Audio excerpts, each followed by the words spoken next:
The radio crackled with desperation at 3:47 hours, cutting through the pre-dawn silence of forward operating base Reaper like a blade through fabric. Mayday, Mayday, this is Viper flight. 4 F-16s, Winchester on ordnance, engines running on fumes. We've got hostiles painted all over our six and nowhere to run. The transmission carried the unmistakable edge of pilots who had run out of options, their voices tight with the kind of fear that only comes when the sky, your sanctuary, becomes your prison. Air traffic control specialist Marcus Holloway's coffee went cold in his hands as he leaned into his headset. Outside, the tarmac stretched endlessly under a canopy of stars that seemed to mock the chaos unfolding 200 miles northeast in the Kandahar Valley. The F-16s had been on a routine reconnaissance mission, photographing suspected Taliban supply routes through the mountain passes. Routine. That word had become a curse in this war. Viper flight, this is Reaper control. What's your fuel status? Holloway's voice remained steady, professional, but his knuckles were white against the radio console. He'd been doing this job for 8 years, had talked dozens of aircraft home through everything from sandstorms to surface-to-air missiles. But something about this transmission felt different, heavier. The kind of weight that comes when you realize 4 of America's finest pilots might not see another sunrise. Reaper control, we're running on vapors. Maybe 15 minutes of flight time remaining. The bad guys have us boxed in the valley, RPGs and small arms fire from multiple positions. We can't climb, can't run. They're waiting for us to fall out of the sky. Major Rebecca Viper Thorne's voice carried across the static, each word measured despite the circumstances. She was lead pilot, 22 years of service, decorated veteran of 3 deployments. If she was scared, the situation was beyond critical. The rescue helicopters were grounded due to mechanical failures. The nearest F-22 squadron was 4 hours out. Weather conditions had deteriorated rapidly, with a sandstorm moving in from the west that would make visual flight impossible within the hour. 4 of America's finest pilots, trapped in a kill box with nowhere to run and time bleeding away like fuel from a punctured tank. Holloway's eyes swept across the flight board, searching for any available aircraft, any option he might have missed. That's when he saw it, a single green light on the far edge of the display. Call sign Hog 7. The maintenance chief, Staff Sergeant Rodriguez, was already shaking his head before Holloway finished his request. Sir, that bird hasn't been cleared for combat operations in months. The engines are running rough. The hydraulic system has been patched so many times it looks like a quilt, and Captain Martinez, he paused, choosing his words carefully. She's been grounded pending medical review since that incident in Helmand Province. Holloway knew about Helmand. Everyone on base had heard the stories, though most details remained classified. Martinez had taken her A-10 into a contested valley alone, providing close air support for a pinned-down Marine unit. She'd made 17 attack runs, each one lower than the last, her aircraft taking heavy ground fire. When she finally limped home, her Warthog looked like it had been through a meat grinder. 43 holes in the fuselage, one engine completely destroyed, hydraulic fluid leaking across the tarmac like blood. But every Marine had made it home alive. The psychological evaluation afterward had been routine, they said. Standard procedure after a traumatic combat experience. But Martinez had been flying a desk ever since, watching younger pilots take missions she could have flown in her sleep. The official report cited combat fatigue and deteriorated decision-making under stress. The unofficial version, whispered in the pilot's lounge, was that she'd finally cracked under the pressure of too many close calls and too many friends lost. Get her on the radio, Holloway ordered, his voice cutting through Rodriguez's objections. And get that A-10 prepped for emergency launch. I don't care if it's held together with duct tape and prayers. It's all we've got. The clock on the wall showed 3:52 hours. 13 minutes had passed since Viper Flight's first distress call. Time was hemorrhaging faster than fuel from a damaged tank, and every second brought 4 experienced pilots closer to a mountain grave in the Hindu Kush. 20 minutes later, Captain Evelyn Martinez stood in the pre-flight briefing room, her flight suit creased from 6 months of disuse, her hands steady as she reviewed the tactical situation. At 41, she was older than most active combat pilots, her dark hair streaked with premature gray, her brown eyes carrying the weight of 100 missions over hostile territory. The younger officers in the room shifted uncomfortably, their doubts written clearly across their faces like graffiti on a wall everyone pretended not to see. "Ma'am, no disrespect intended, but are you sure you're ready for this?" Lieutenant Colonel Barnes, the wing commander, had flown with Martinez before. He'd seen her work, knew her reputation, but he'd also read her medical files, knew about the sleepless nights and the prescription bottles that had appeared in her locker after Helmand. The kind of details that made commanding officers nervous about putting pilots back in combat situations, where split-second decisions meant the difference between heroes and casualties. Martinez looked up from the mission map, her expression unreadable as morning fog. "Colonel, I've been ready for this my whole career. The question isn't whether I can fly that mission, it's whether you're willing to let me." She paused, glancing at the radio console where Viper Flight's increasingly desperate transmissions continued to crackle through the speakers like prayers to an indifferent god. "Those pilots have maybe 10 minutes of fuel left. The storm front will reach their position in 20 minutes. After that, visibility drops to 0, and we lose them completely." The math was simple and brutal as battlefield arithmetic always was. No other aircraft could reach the trapped F-16s in time. The rescue helicopters remained grounded, their mechanical problems unfixable in the short term. Martinez and her battle-scarred A-10 represented the only chance of bringing 4 experienced pilots home alive.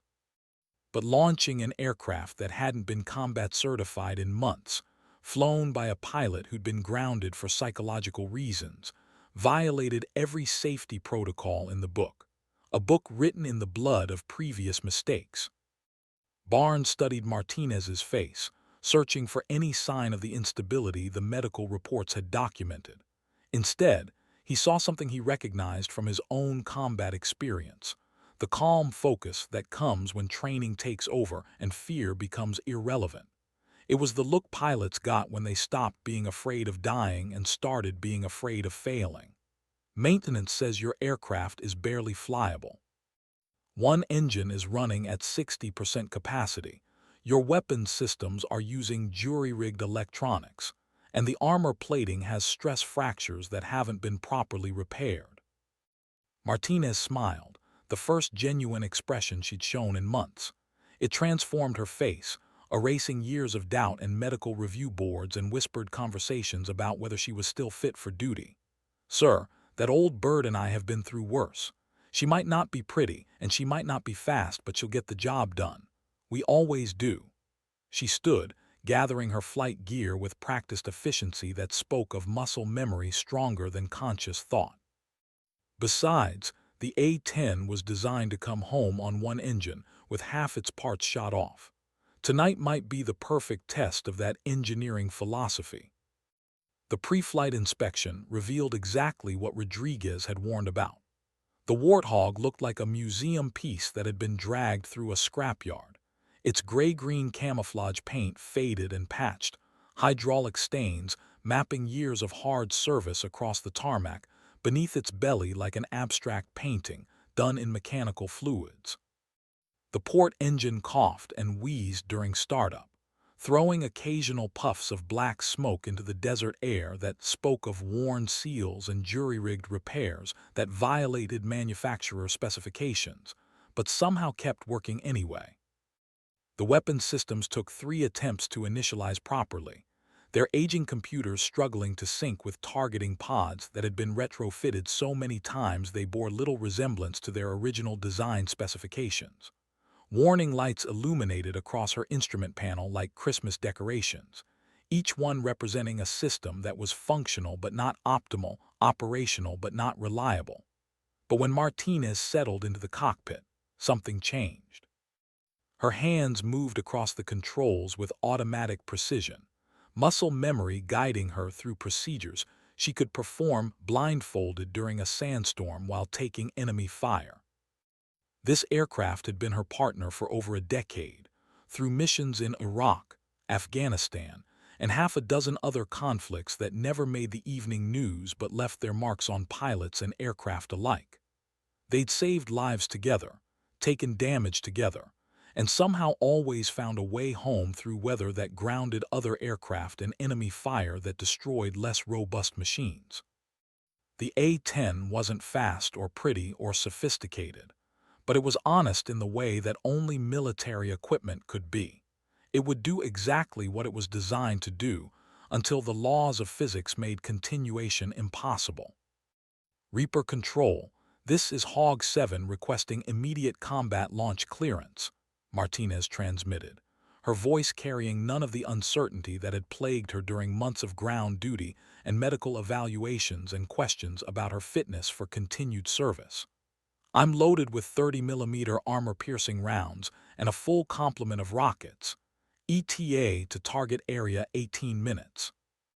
The words felt familiar in her mouth, comfortable as worn leather, natural as breathing after holding her breath for 6 months of administrative assignments and psychological evaluations. Holloway's response came immediately, tinged with relief that help was finally airborne. Hog 7, you are cleared for takeoff. Viper Flight reports enemy contact intensifying. They're taking small arms fire and at least 2 RPG teams have them bracketed. Weather conditions are deteriorating rapidly. You'll be flying through moderate to severe turbulence that's going to make targeting difficult and navigation challenging. He paused, checking his instruments. Current barometric pressure is dropping fast. This storm front is moving faster than predicted. The old A-10 rolled down the runway with none of the graceful acceleration of modern fighter aircraft. It lumbered into the night sky like a heavily loaded truck, its twin engines producing more noise than thrust, its ungainly profile cutting through the air with brute force rather than aerodynamic elegance. But Martinez felt the familiar comfort of being airborne again, of having the earth fall away beneath her wings, and the infinite sky opening up around her like a three-dimensional ocean, where she could finally breathe freely again after months of suffocating ground assignments. She climbed slowly through the darkness, following GPS coordinates toward a valley she'd never seen, but could already picture with perfect clarity born of experience. Rocky terrain, limited approach routes, enemy positions dug into elevated positions with overlapping fields of fire. Classic ambush scenario, the kind of tactical nightmare that had been killing American pilots since the beginning of aviation warfare. The F-16s had speed and altitude on their side until they didn't. Now they were sitting ducks, waiting for either rescue or death with no middle ground between those stark alternatives. The radio chatter from Viper Flight had grown increasingly terse as their situation deteriorated beyond manageable parameters. Fuel gauges approaching empty, engine temperatures climbing into dangerous territory, hostile fire increasing in accuracy and intensity as enemy gunners found their range. Major Thorne's updates came in clipped, professional phrases that barely concealed the desperation underneath, the kind of forced calm that pilots maintained when they knew they were probably going to die, but refused to panic their wingmen with emotional displays. These were pilots accustomed to controlling the battlefield from 30,000 feet, raining precision death from beyond visual range, where enemy small arms couldn't reach and surface-to-air missiles struggled to acquire locks on fast-moving, high-altitude targets. Being trapped at low altitude, vulnerable and nearly defenseless, represented their worst nightmare made manifest. All their technological advantages stripped away by the simple reality of empty fuel tanks and hostile terrain that offered no sanctuary or escape routes. Viper Flight, this is Hog 7. I'm 15 minutes out from your position. Need you to mark your current location with flares and give me a detailed picture of enemy positions. Martinez's transmission cut through the growing static as the storm front approached, her words carrying an authority that surprised even her. For 6 months, she'd been questioning her own abilities, wondering if the medical board had been right about her deteriorating judgment under stress. But airborne again, with lives depending on her skills, all doubt evaporated like morning dew under desert sun. Major Thorne's response carried a note of confusion mixed with desperate hope. Hog 7, we're not familiar with your call sign. What's your aircraft type and ordnance status? The question contained an unspoken concern. In the modern Air Force, unfamiliar call signs usually meant either classified assets operating under deep cover or aircraft, so outdated they'd been forgotten by current operational databases. Neither possibility offered much comfort to pilots flying the latest generation of fighter jets, who expected rescue to arrive in equally modern packages. Viper Flight, I'm flying an A-10 Thunderbolt II. My weapons load includes 1,100 rounds of 30mm depleted uranium ammunition and 14 Hydra 70 rockets. I know it's not what you were expecting, but it's what we've got. Martinez kept her voice level, professional, but she could imagine the looks being exchanged in the F-16 cockpits above her. 4 state-of-the-art fighter jets, disabled by fuel shortage and tactical circumstances, depending on rescue by an aircraft design that predated most of their pilots' birth dates and looked like it belonged in a museum rather than a modern combat zone. The silence stretched for several seconds before Thorne responded, her voice carefully controlled. Hog 7, no disrespect intended, but we're dealing with multiple concealed enemy positions in extremely rugged terrain. This isn't the kind of close air support mission your platform typically handles. We need precision strikes on specific coordinates, not area suppression fire. The words carried the weight of tactical reality. Modern warfare demanded surgical precision, not the brute force approach that characterized previous generations of military aviation. Martinez smiled grimly, her hands steady on the flight controls as turbulence began to buffet the aircraft like invisible fists trying to knock her off course. Viper Flight, I've been providing close air support since before GPS was standard equipment. Trust me, I can put 30mm rounds exactly where they need to go. But I'm going to need you to paint those targets with everything you've got. Laser designators, flares, smoke markers, whatever systems are still operational. Her voice carried the confidence of someone who had learned to fly by landmarks and instinct, who could navigate by stars and deliver ordnance by visual reference when all the electronic aids failed. The storm front was moving faster than weather forecasters had predicted, reducing visibility and creating wind shear conditions that would challenge even the most experienced pilots flying the most modern aircraft. Martinez adjusted her approach vector, compensating for crosswinds that threatened to push her aircraft off course and into mountain peaks that rose like jagged teeth from the valley floor. The A-10's heavy construction worked in her favor now. While lighter aircraft would be thrown around like leaves in a hurricane, the Warthog plowed through the turbulence with stubborn determination, its thick wings and powerful engines refusing to yield to atmospheric violence. As she crested the mountain ridge that separated her from the target valley, Martinez caught her first glimpse of the tactical situation that had trapped 4 of America's most advanced fighter jets.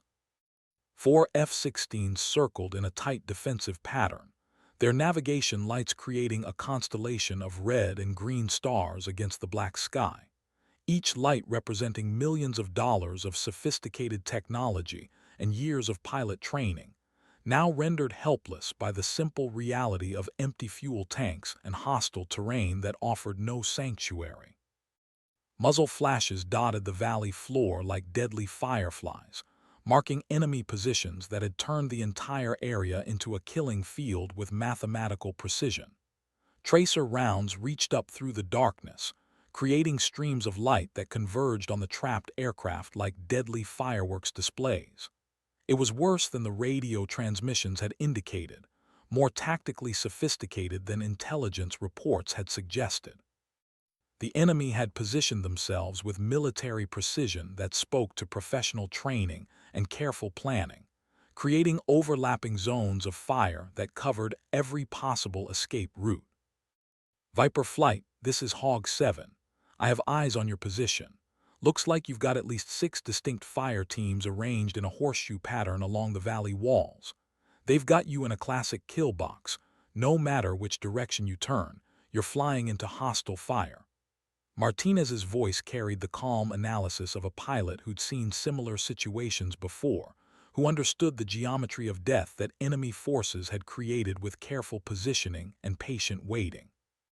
I'm going to make my approach from the north, following the valley floor. Need you to maintain your current altitude and heading until I can neutralize the primary threat positions. Major Thorne's response crackled with static as atmospheric conditions continued to deteriorate. Hog 7, negative on that approach vector. You'll be flying directly through the most heavily defended section of the valley. We've counted at least 3 RPG teams and multiple machine gun positions along that route. Your aircraft won't survive that kind of concentrated fire. The warning carried genuine concern for a fellow pilot, regardless of the generational gap between their respective aircraft and the technological divide that separated their operational philosophies. Martinez checked her instruments, noting the increasing wind speed and deteriorating visibility conditions that were making flight challenging even for her experienced hands.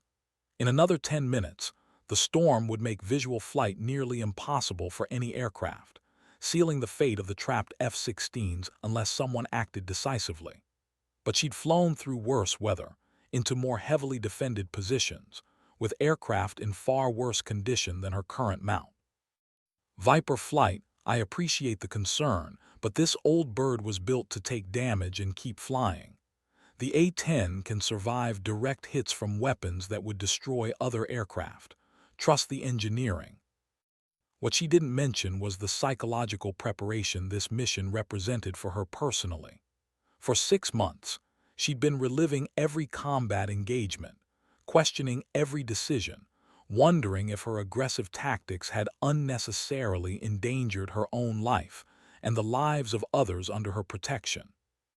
The medical board had used terms like survivor guilt and post-traumatic stress disorder, clinical labels that failed to capture the complexity of what she'd experienced in the aftermath of successful missions that left her alive, while others hadn't been as fortunate. But tonight, with 4 pilots depending on her skills and experience, all that self-doubt became irrelevant background noise. She pushed the A-10 into a shallow dive, trading altitude for airspeed as she approached the valley entrance like an angel of death descending from storm clouds. The aircraft responded sluggishly, its damaged engine producing uneven thrust that required constant correction. But Martinez had learned to work with her aircraft's limitations over years of flying machines that were never quite perfect, never quite ready, but somehow always capable of accomplishing the mission when skilled hands guided them through impossible situations. The first muzzle flashes appeared ahead, tracers arcing up from concealed positions among the rocks like deadly fireworks launched in her honor.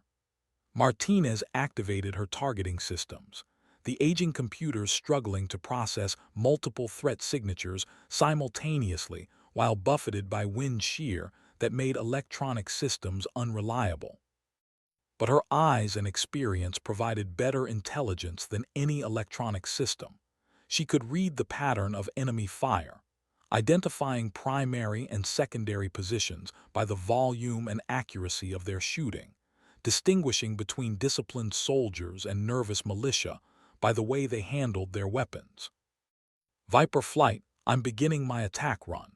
Recommend you increase altitude by 2,000 feet and maintain radio silence until I give you the all-clear.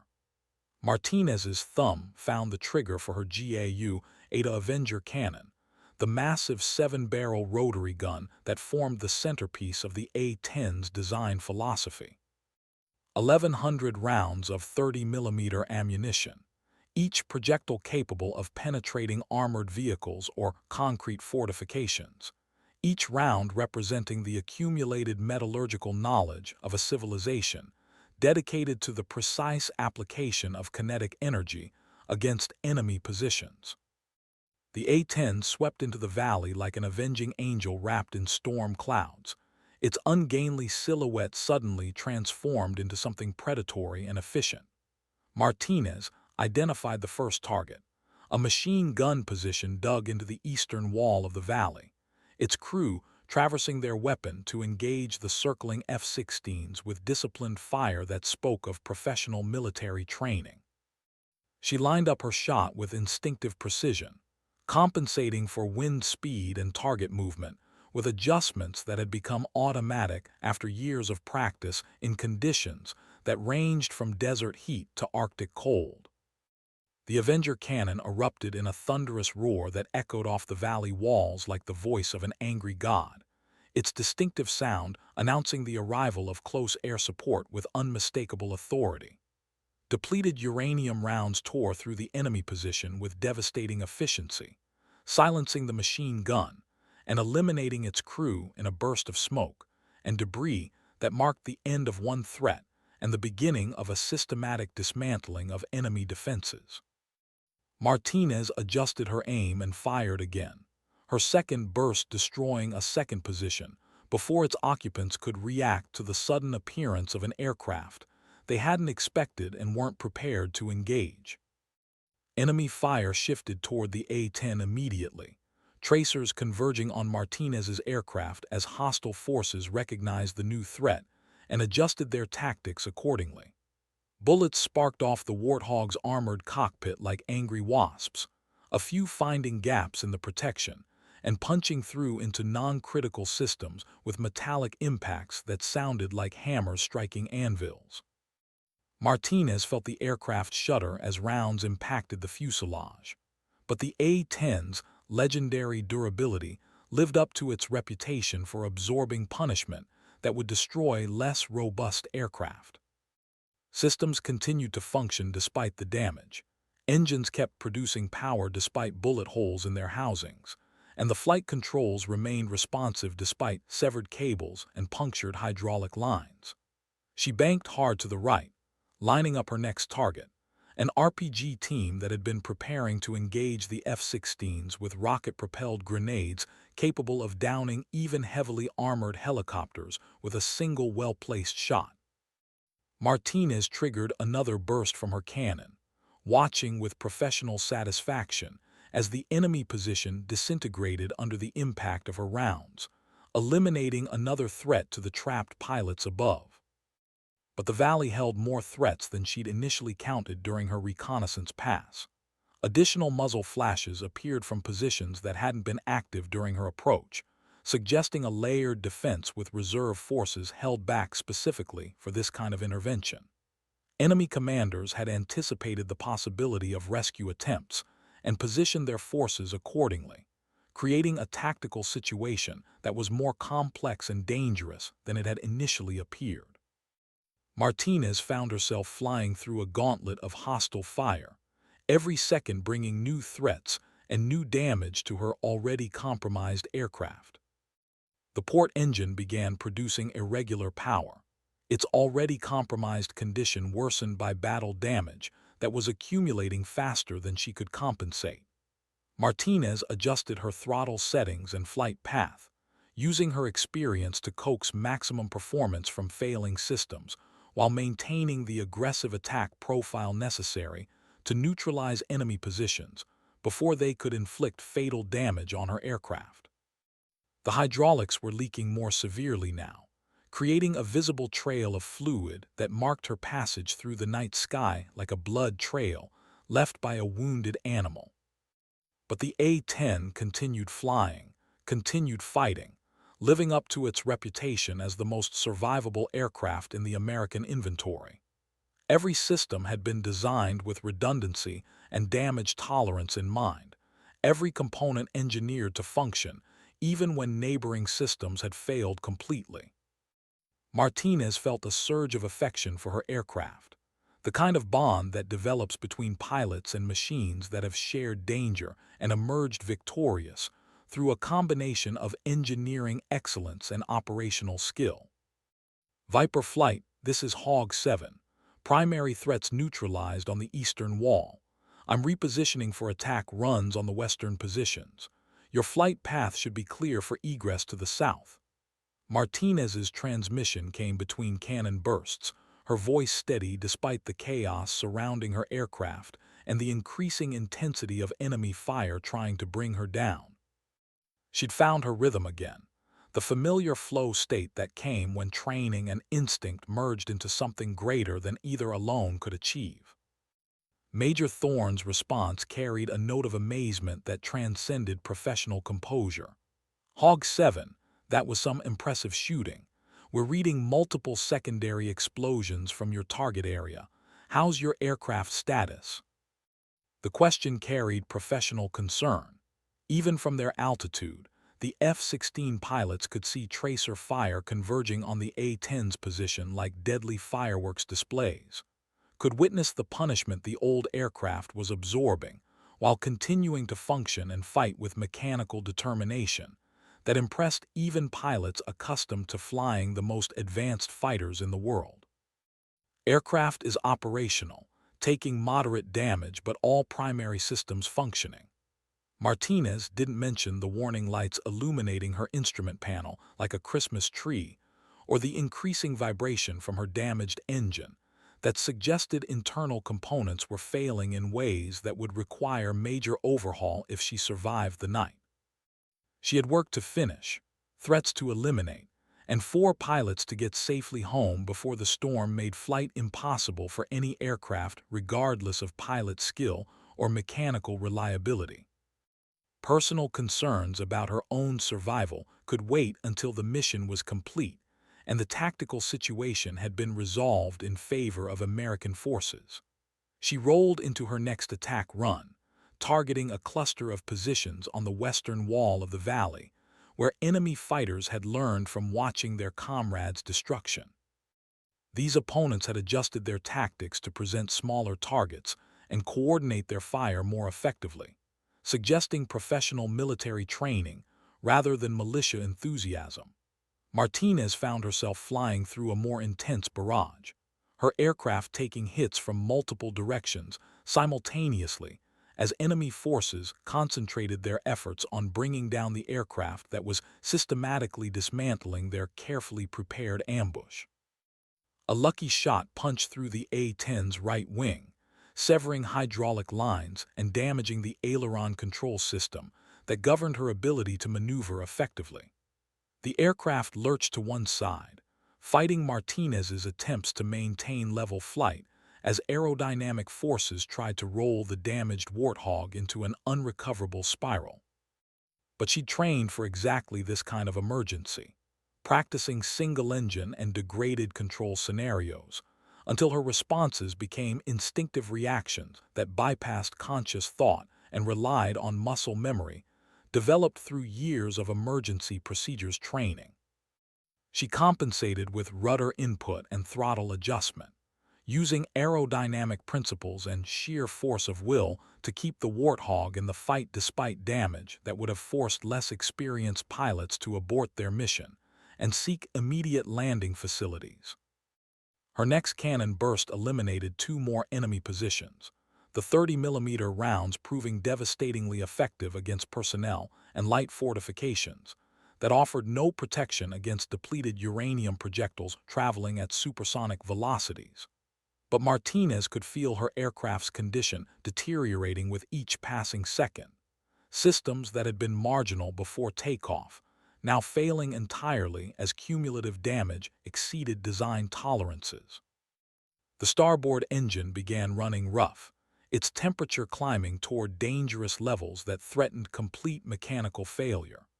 Warning alarms chimed in Martinez's headset, automated systems advising her to reduce power and seek immediate landing facilities before catastrophic engine failure made controlled flight impossible. She ignored the warnings with the casual indifference of a pilot who had learned to trust her own judgment over electronic advisories, focusing instead on the remaining threats that still endangered the F-16s above and represented the difference between mission success and 4 pilots dying in a mountain valley, because she hadn't been willing to push her aircraft beyond safe operational limits. Professional pilots didn't abandon missions because of mechanical difficulties. They found ways to complete their objectives despite equipment failures that would ground civilian aircraft immediately. Martinez had learned this philosophy during her first deployment, watching older pilots accomplish impossible missions with aircraft that should have been in maintenance hangars rather than combat zones. It was a mindset that prioritized mission accomplishment over personal safety, that accepted mechanical risk as the price of tactical success in situations where American lives depended on aircraft performing beyond their rated specifications. Hog 7, we're seeing significant battle damage to your aircraft. Recommend you break off attack and egress the target area immediately. Major Thorne's voice carried genuine concern for a fellow pilot, regardless of the age difference between their respective aircraft and the technological divide that separated their operational philosophies. She'd watched Martinez's attack runs with growing respect, recognizing skills that transcended technology and equipment limitations, understanding that she was witnessing something that couldn't be taught in flight school or simulated in training exercises. Martinez lined up her final target, an RPG team that had relocated to a new position after her previous attacks, demonstrating tactical flexibility that confirmed her assessment of professional military opposition rather than untrained militia. These were the last enemy forces with weapons capable of threatening aircraft, and eliminating them would ensure the F-16s could escape safely from a valley that had become their potential grave. But the approach required flying directly through the most heavily defended section of the valley, exposing her already damaged aircraft to concentrated fire from multiple directions, while systems continued to fail and flight became increasingly difficult to maintain. Negative, Viper flight. I've got one more target that needs attention before you'll be clear for egress. After that, we can all go home. Martinez's words carried a calm determination that brooked no argument, the kind of absolute commitment that characterized pilots who had made peace with the possibility of death in service of larger objectives. She'd come too far and risked too much to leave the job unfinished, and 4 experienced pilots depended on her completing this mission, regardless of the personal cost. In 22 years of military service, she'd never abandoned a responsibility or left fellow pilots in danger when she had the capability to help. She pushed the A-10 into its final attack dive, the aircraft responding sluggishly to her control inputs as damaged systems struggled to function within acceptable parameters. Enemy fire reached up to meet her approach, tracer rounds creating a web of death that seemed impossible to navigate safely, a geometric pattern of destruction that challenged her ability to find a path through hostile fire while maintaining the precise flight profile necessary for accurate weapons delivery. But Martinez had spent her career flying through impossible situations, finding paths where others saw only obstacles, discovering solutions that existed in the narrow margins between tactical theory and practical reality. The Avenger cannon roared one last time, its devastating firepower eliminating the final RPG team and clearing the valley of significant air defense threats that could endanger the escaping F-16s. But the concentrated enemy fire had taken its toll on Martinez's aircraft. Both engines were now running irregularly, producing uneven power that made flight difficult and landing increasingly uncertain. Hydraulic fluid was streaming from multiple punctures in lines that carried the high-pressure fluid necessary for flight control operation, and the electrical systems were flickering intermittently as damaged wiring struggled to carry power to essential components. Viper flight, target area is clear for your egress.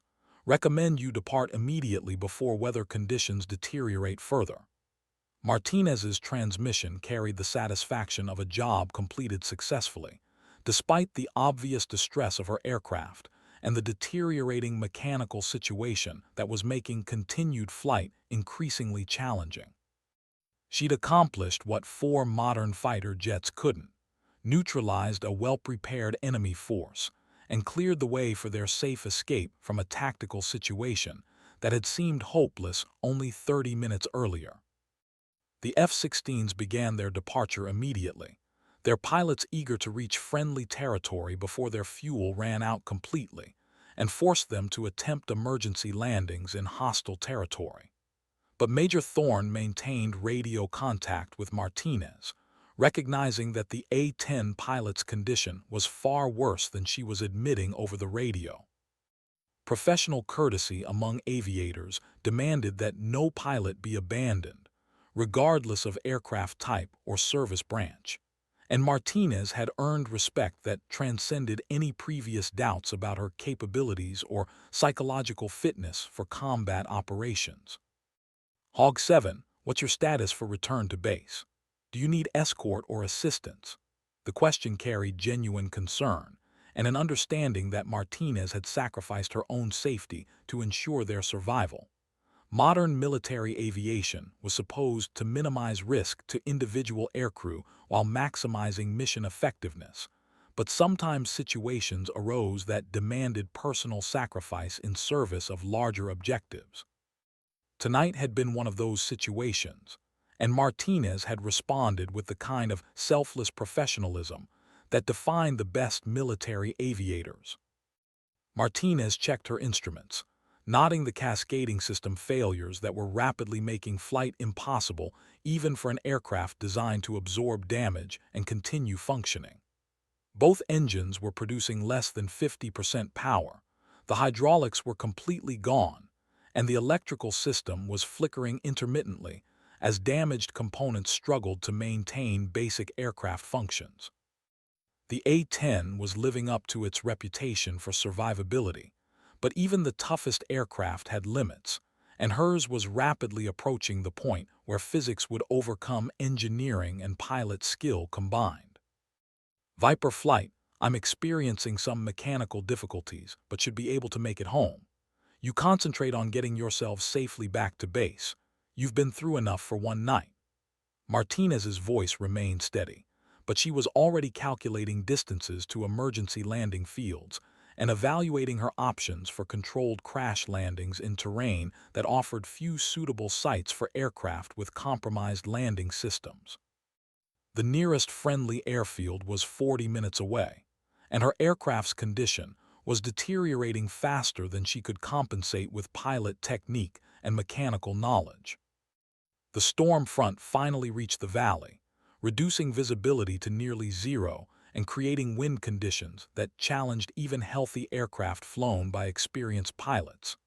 Martinez found herself flying on instruments alone, trusting her experience and the A-10's inherent stability to carry her through turbulence that was making formation flight impossible for less robust aircraft. But with her damaged engines and compromised control systems, even routine flight had become a constant struggle against mechanical failure and atmospheric conditions that pushed both pilot and machine beyond safe operational limits. She climbed slowly away from the valley, each foot of altitude gained through careful power management and precise control, inputs that coaxed maximum performance from failing systems. The A-10's thick wings provided stability in turbulent conditions, but damaged control surfaces made precise flight path management increasingly difficult as hydraulic pressure continued to bleed away through bullet holes and severed lines. Martinez flew by instinct and experience, making constant small corrections that kept the aircraft stable and on course toward friendly territory. 20 minutes later, she finally cleared the mountain range and could see the lights of forward operating Base Reaper in the distance like a constellation of hope against the black desert landscape. But her aircraft's condition had deteriorated beyond safe flying status during the long flight home. The port engine had finally seized completely, leaving her with minimal power and rapidly decreasing altitude that made reaching the runway increasingly uncertain. The A-10 was going to make it home, but just barely, and only through a combination of pilot skill and mechanical engineering that had been designed specifically for situations like this. The starboard engine was running rough, producing irregular power that made maintaining altitude difficult despite Martinez's careful throttle management. Warning lights covered her instrument panel like stars in a clear night sky, each one representing a system that had failed or was operating outside normal parameters. But the basic flight controls still responded to her inputs. The landing gear was still intact, and the runway lights of home base were growing larger as she descended through the night sky towards safety and survival that had seemed impossible only an hour earlier. Reaper Control, this is Hog 7 requesting immediate priority landing. I'm flying on one engine with multiple system failures. Clear the runway and have emergency crews standing by. Martinez's transmission finally carried the urgency her situation deserved, acknowledging the severity of her circumstances now that she was within sight of friendly territory and safe landing facilities. She'd kept her voice calm throughout the combat mission, maintaining professional composure while under fire and dealing with mechanical failures that would have challenged any pilot. But now, with survival within reach, she could allow herself to acknowledge how close she'd come to not making it home at all. The landing was a controlled crash rather than a normal arrival, requiring every technique Martinez had learned in 2 decades of flying military aircraft in challenging conditions. She fought the aircraft down through a series of emergency procedures, using manual reversion techniques to control an aircraft that was barely responding to her inputs. The landing gear extended with grinding protests from damaged hydraulic systems, the wheels locking into position through mechanical backup systems rather than normal hydraulic pressure. The remaining engine produced just enough thrust to carry her over the runway threshold, its irregular power output requiring constant throttle adjustments to maintain the precise airspeed necessary for a safe landing approach. Martinez felt the familiar comfort of solid ground beneath her wheels as the A-10 touched down hard, its rugged landing gear absorbing an impact that would have damaged more delicate aircraft. Emergency vehicles raced alongside her as she rolled to a stop, foam and medical teams preparing for the worst-case scenarios that combat landings often produced. But Martinez climbed out of her cockpit under her own power, her flight suit stained with hydraulic fluid and her face marked with fatigue, but otherwise uninjured despite having flown through conditions that would have killed less experienced pilots or destroyed less durable aircraft. The post-mission damage assessment would reveal the extent of what she'd endured, but for now, she was content to breathe fresh air and feel solid ground beneath her feet, while emergency crews examined her aircraft for hazards that might threaten ground personnel. Though looked like it had been through an industrial shredder, its fuselage punctured by dozens of bullet holes, its wings damaged by shrapnel and direct impacts, its engines showing clear evidence of internal damage that would require complete overhaul before the aircraft could fly again. That it had continued to function and successfully returned to base defied engineering probability, representing a triumph of design philosophy that prioritized survivability over performance, durability over sophistication. Lieutenant Colonel Barnes met Martinez at the debriefing room, his expression mixing relief with professional amazement as he reviewed the initial damage reports and mission summaries that painted a picture of individual heroism in service of collective survival. "Captain, I've read your mission report. What you accomplished tonight goes beyond anything we could have reasonably expected. 4 F-16s and their pilots owe their lives to your actions, and your performance under extreme conditions has been noted at the highest levels of command." Martinez accepted the praise with characteristic understated professionalism, the kind of modest response that characterized military aviators who understood that exceptional performance was expected rather than celebrated. "Sir, I just did my job.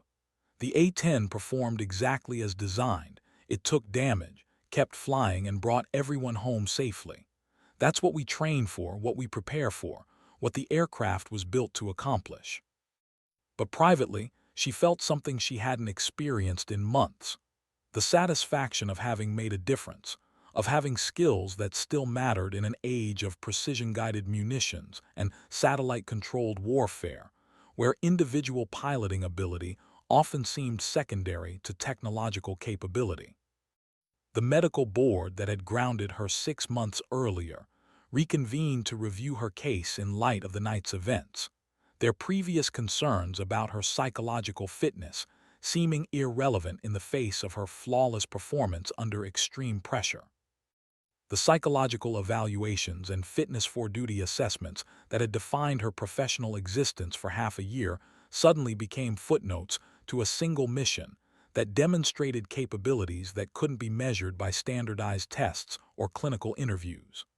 Captain Evelyn Hogg Martinez was officially returned to flight status, her medical restrictions lifted, and her combat readiness rating restored to fully qualified. But perhaps more importantly, the younger pilots on base began looking at her differently than they had before her grounding and return to combat status. The Granny nickname disappeared, replaced by respectful acknowledgement of skills they were only beginning to understand and experience they couldn't acquire through flight school training or simulator exercises. Modern warfare might be dominated by stealth technology and beyond visual range engagements, but there were still situations that required the kind of close air support expertise that only came from years of experience and an intimate understanding of both aircraft capabilities and enemy tactics that couldn't be programmed into computers or